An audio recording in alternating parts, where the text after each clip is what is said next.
Malawi Today.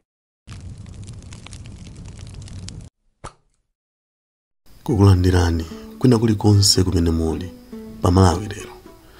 Mukumbukira m'mbuyomo kuti azibusa a mpingo wa CCAP anapita ku Page House kwa Professor Arthur Peter Mutharika kukapemphera kumene kuja, ndipo atabwerera kunali mapokoso, kunali manong'onong'o kunena kuti azibusa omwe aja alandira ndalama kuchokera ku boma. Ndicholenga chonena kuti akane zoti sanapite ku Page House kuti akapemphere kumpempherera Peter Mutharika.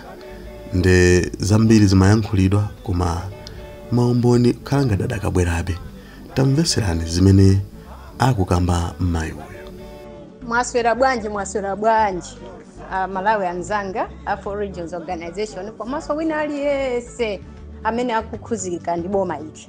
Dzulo timanena kuti Humphrey Ziyambo ndi Juma General Secretary alandira ndalama kunali kususa ena yeya musachite generalize azibusa mwakuti chani apatu abusa ena ku Blantyre Synod apa ochokera mu bangwemo atilembera message atitumiziratu zonse ndandanda yose mene zaendera atitumizira ifeyo azibusa Blantyre Synod amene ayima pa choonadi.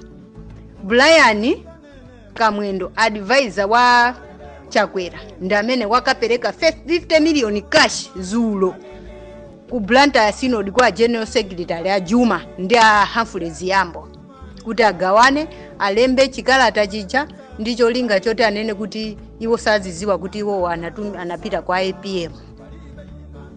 Ndikunena pano Chakwera waitana azibusa wose a Blantyre Synod ku dinner ndiye malo sinapezeka yapa abusa wangona kuti ndikuuzani malo ake bwinobwino kanthawi kena sanachitidwe seti sanadziwe malo koma alandira mauthenga kuti azibusa wose akuitanidwa a Blantyre Synod ku dinner ndi Chakwera lero ndiye malo ake sinapeze kuti ndi kuchani ndi kusanjika kapena ku State House ku Lilongwe.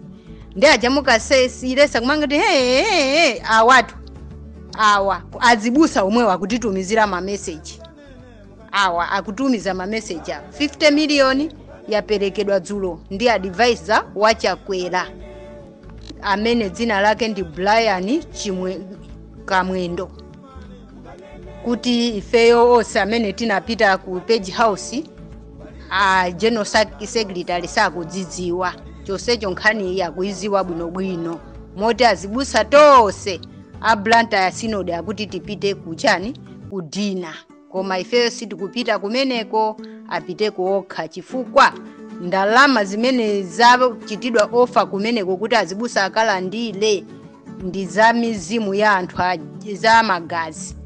Anthu analuza miyoyo kuchikangawa lero tizikalandira ndalama kwa boma lokupha ili.